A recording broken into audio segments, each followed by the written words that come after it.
Rail का सफ़र जब मैं पहले किया करता था तो मेरे सामने बहुत सी मुख्तलिफ़ चीज़ें होती थी जिनका मैं नोटिस लेता था, जो मुझे पसंद होती थी, जिनके अंदर मतलब देख के मैं खो जाता था। वो एक लंबे बाजुओं वाली कुर्सी होती थी, वो गार्डों के कमरे में पड़ी होती थी या कहीं वेटिंग रूम में पड़ी होती थी।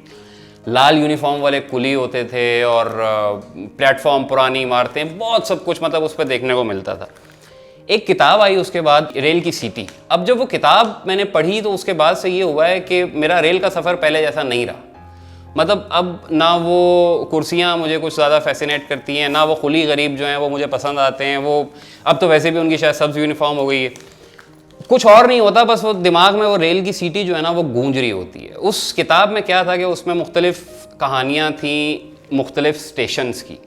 मतलब एक जगह से गुज़रे हसन साहब और उस जगह उन्होंने जो भी देखा, जो वहाँ की लोक दास्तानें थी, जो वहाँ का कल्चर था, जो वहाँ की दिल को छू लेने वाली ऐसी कहानियां थी जो कमबख्त एक सफ़े से भी छोटी हैं। मतलब आपको समझ नहीं आता कि आपके साथ हो क्या रहा है, बस आप वो किताब पढ़ते हैं, उसके बाद रेल का सफ़र आपके लिए अजाब तरीन हो जाता है।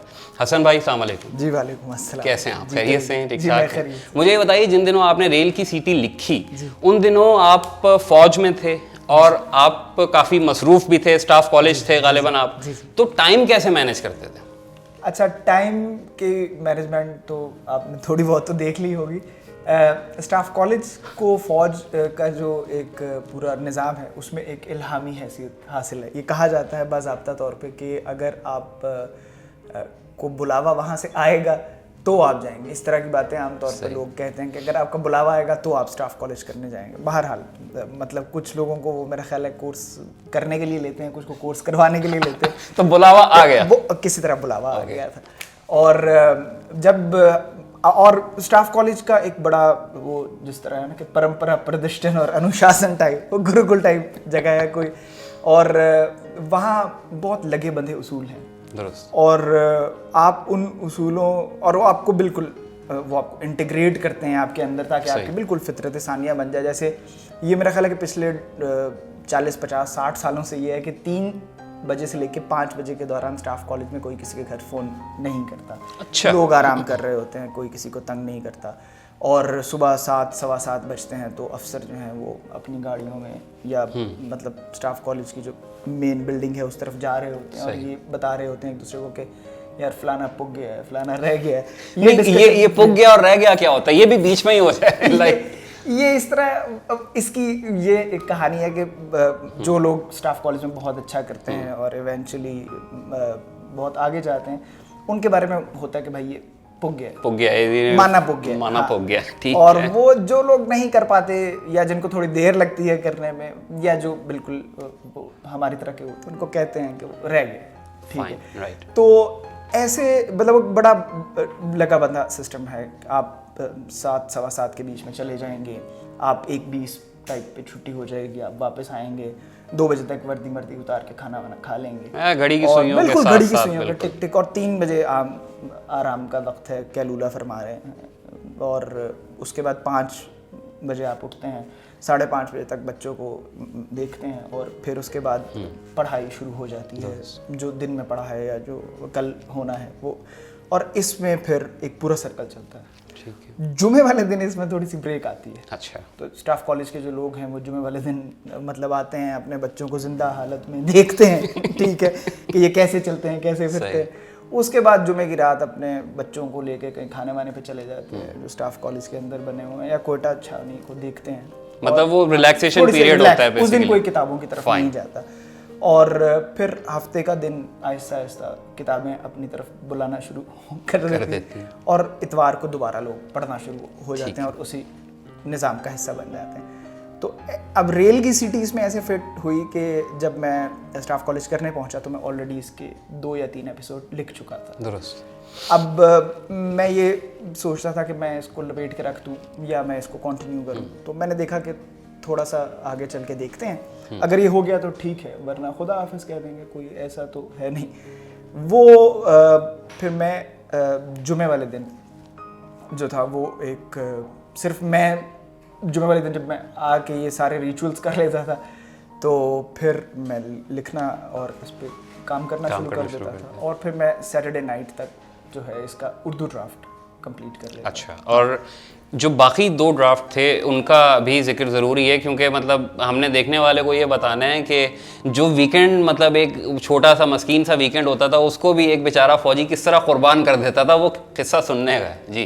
वो फिर मतलब ये संडे को दोबारा आहिस्ता आहिस्ता जब किताबें मुझे बुलाना शुरू होती थी और मैं अपना वो कोर्स का पढ़ना शुरू कर देता था, फिर जुमे मतलब संडे और मंडे की दरमियानी रात में मैं इसका इंग्लिश वर्जन और फिर बाद में ये हो गया कि हमें कनाडा का जो पंजाबी डायस्पोरा है वहाँ से इसकी डिमांड आई कि हम उर्दू सुनना चाहते हैं, हम पढ़ नहीं पाते। Fine, right. तो फिर हमने इसका ऑडियो भी करना शुरू कर दिया। दुरुस्त। तो वो फिर ऑडियो वर्जन भी थे। तो कभी कभार तो ऐसा हुआ कि मंडे मॉर्निंग को कॉलेज जाते हुए मैं उसको ऑडियो करके भेज के तो फिर जाया करता। सुंदरदास चोपड़ा वाला क्या किस्सा था? वो जो आप अभी ऑफ कैमरा बता रहे थे कि वो दूसरा जन्म हो गया और वो मतलब सिलसिला कुछ मुझे ऐसा लग रहा था कि हसन महराज जो अच्छे खासे मतलब दुनिया में रहने वाले आदमी हैं और कोई ऐसी गैर मरई मामलात के ऊपर जो है वो ज़्यादा एम्फेसाइज नहीं कर रहे होते हमें यकीन दिलाने के लिए कि ऐसा हो सकता है, वो भी कायल नज़र आ रहे थे कि दूसरा जन्म सुंदरदास चोपड़ा का वाकई हुआ। ये क्या था भाई? ये मेरी जिद नहीं है, ये सुंदरदास चोपड़ा साहब के घर अच्छा। डिंगा के करीब एक महल है, सुंदर महल नाम है उसका, हवेली है, वो सुंदरदास चोपड़ा साहब की हवेली है। ठीक है। सुंदरदास चोपड़ा साहब का नाम आपको 2 जगह पे मिलता है, डिंगा में मिलता है और दूसरा जब गुजरात की तरफ आते हैं तो राम प्यारी का एक महल है। राम और कहते हैं कि गुजरात में पहली गाड़ी राम प्यारी के पास थी। वो राम प्यारी का महल तो खैर अब मेरा ख्याल है किसी यूनिवर्सिटी का कैंपस बन गया है। तो सुंदरदास चोपड़ा जो थे उनके ऊपर जब मैंने ये आर्टिकल लिखा तो ये चला गया। कुछ 2-1 हफ्ते के बाद हमें कहीं हिंदुस्तान से किसी ने रब्ता किया। अच्छा। और उनका कहना था कि जो सुंदरदास चोपड़ा हैं उनका दूसरा जन्म हुआ है और जिन साहब का ये क्लेम था, जो मुझसे बात कर रही थी खातून, उनका ये वो बजिद थी कि उनके बुजुर्ग हैं। और अच्छा। अब इस तरह की चीज़ें आपने मतलब नहीं देखी होती, अब फिल्म में देखी होती हैं, मतलब करण अर्जुन टाइप होता है। करण अर्जुन ना होती तो हमें पता ही ना होता कि दूसरा जन्म भी कुछ चीज़ होता है। अच्छा। तो लेकिन अब इस तरह से आपके सामने एक चीज़ आ जाए तो उस वक्त मैंने इतनी ये बात गौर से नहीं सुनी। फिर जब मैंने मज़ीद उनसे कहा कि भाई आप बताएं कुछ चीज़ कोई, उन्होंने फिर मुझे बताया कि जिस वक्त सुंदरदास चोपड़ा का इंतकाल हुआ, और सुंदरदास चोपड़ा का इंतकाल जो है वो क्वेटा में हुआ था। ठीक है। ये भी एक बड़ी ज़बरदस्त बात इस तरह से है कि पंजाब के एक ताजर हैं जो क्वेटा, तो इसका मतलब है कि एक बड़ा ऐसा बड़ी नॉवल बात नहीं थी, पंजाब के लोग क्वेटा जाते थे। जी जाते थे। तो और वहाँ इस तरह से रहते थे कि लाइक ट्रेड करते थे बाकायदा। तो उन्होंने मुझे बताया कि जिस दिन सुंदरदास चोपड़ा का इंतकाल हुआ एन उसी दिन उनके घर के सामने से एक खातून गुजरी। अच्छा। और वो एक्सपेक्ट कर रही थी और वो वहाँ बैठी और उन्होंने वहाँ से पानी मंगवाया घर के अंदर से, और वो चूँकि ट्रेन से उतर के पैदल चल के आ रही थी तो लोगों ने पानी उस घर वालों ने पिला दिया, उन्होंने पानी पिया और वो आगे बढ़ी। अब ये सारी स्टोरी मुझे उनके घर से पता वो जो खातून हैं जिन्होंने आपसे हिंदुस्तान की जिन्होंने आपसे रब्ता किया है गालिबन सोशल मीडिया पे, और वो उन्होंने तो अब मज़ीद उन्होंने ये बताया कि जब कुछ साल गुजरे, 5-6 साल गुजरे, तो वो जब दोबारा आई तो उनके साथ जो बच्चा था वो यहाँ तक सुंदरदास चोपड़ा के महल तक पहुँचते पहुँचते उसने आगे बढ़ के चलना शुरू, मतलब वो बच्चा स्टार्टेड, माँ की उंगली छुड़ा ली, बच्चा खुद चल रहा है। और ये एक ऐसा रास्ता था जिसपे वो बच्चा पहले कभी नहीं आया था। तो अब ये एक अब ये किस्सा जो है ये नेपाल का नहीं, कोयटा का किस्सा है। कोयटा का मैं ऐसे नहीं कहूँगा क्योंकि मुबश्शिर अली ज़ैदी साहब से मेरे अच्छी वो मरासिम में, तो अच्छा। अब उसमें वो बच्चा जो है वो आगे चल रहा है और यहाँ तक बस नहीं, वो बच्चा मकान का दरवाज़ा खोल के सुंदरदास चोपड़ा की हवेली में चला गया। दुरुस्त। हवेली में जाके उसने पहले कुछ ऐसी बात की, अब जो मुझे याद रही, उसने कहा कि पहले बड़ी को बुलाओ। अब ये बात बहुत कम लोगों को पता थी कि सुंदरदास चोपड़ा साहब की 2 बीवियाँ हैं। अच्छा अच्छा। वो पहले बड़ी आई, फिर उसने कहा कि छोटी को, फिर उस बच्चे को पानी जब पिलाया गया तो उस बच्चे ने कहा कि इस कुएं का नहीं, वो घर के पीछे जो मीठे पानी का कुआं उसका पानी लेके आओ। वो हुआ। तीसरी बात उसने पूछी कि भाई वो जो मुरम्मत हो रही थी घर की फलानी जगह पे तामीर हो रही थी वो मुकम्मल हो गई है। अब ये तीनों चीज़ें ऐसी थी जो सिर्फ घर के लोगों को पता थी और या मरहूम को पता थी। तो अब जब मैंने ये चीज़ सुनी तो मेरे लिए मतलब एक कहानी में वैसे भी इंटरेस्ट है इनहेरेंट, लेकिन ये मेरे लिए बड़ी नई बात थी। ऐसे ही। अब मैंने कोई इतनी तवज्जो नहीं दी इस बात पे, मतलब सुनी, लेकिन मैंने अपनी हैरत का वैसे इजहार नहीं किया।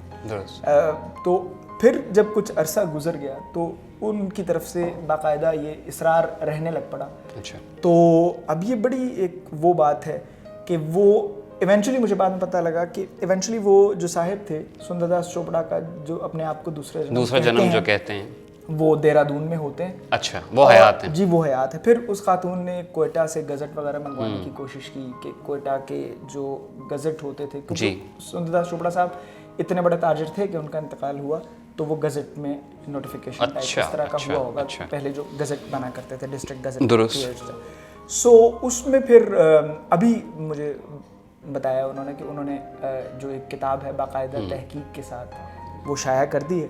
और ये जो साहिब हैं सुंदरदास चोपड़ा साहब की जो ओरिजिनल फैमिली है, जो फिर पार्टीशन उन्होंने इन्हें माइग्रेट करके चली गई, उन्होंने फिर इस चीज़ को एडमिट कर लिया, मतलब and they interact as normal family.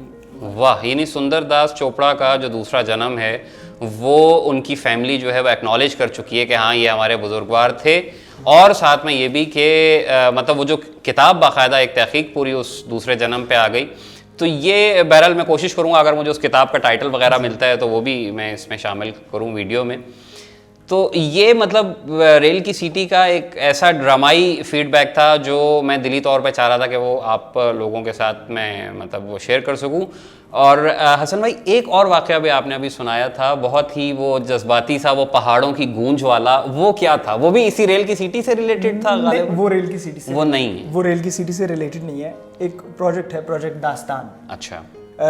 ये ऑक्सफोर्ड यूनिवर्सिटी के कुछ स्टूडेंट कर रहे हैं। दुरुस्त। इनमें वो लोग जो पार्टीशन के वक्त यहाँ से वहाँ या वहाँ से यहाँ चले गए थे, उन लोगों से पूछा जाता है पहले कि मतलब कुछ टेप के मिसरे हैं जो उनसे पूछे जाते हैं, सवाल हैं जिनका वो जवाब देते हैं। अब उनसे पूछा जाता है कि जब वो बड़े हो रहे थे तो कैसा था, फिर जब पार्टीशन हुआ तब कैसा था, दुरुस्त, फिर जब वो नगर नगर घूम के जहाँ वो अब रह रहे हैं वहाँ पहुँचे हैं तो कैसा। बिकॉज उनमें से कुछ लोग जो हैं, कुछ तो पॉइंट ए से उठे और जैसे पेशावर से उठे तरलोचन साहिब और जाके दिल्ली में बैठ गए। लेकिन कुछ लोग हैं जो जैसे सादिया सिद्दीकी हैं, एक खातून है इसमें, वो लखनऊ से उठी, कराची आई, अब वो लंदन में होती अच्छा हैं। ठीक है, तो अब ये जो हिजरतें हैं बीच की, इनका उनसे पूछते हैं। दुरुस्त। उसका एक जो काफ़ी मुझे उस चीज़ ने बड़ा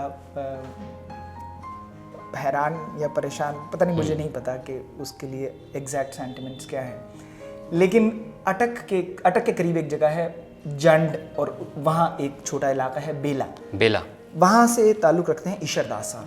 ठीक है। ईशर दास अरोड़ा उनका नाम है। ठीक है। ईशर दास अरोड़ा जो थे वो पार्टीशन के टाइम यहाँ से चले, उनके घर के ऊपर हमला हो गया और उनकी जान बचाई एक मुसलमान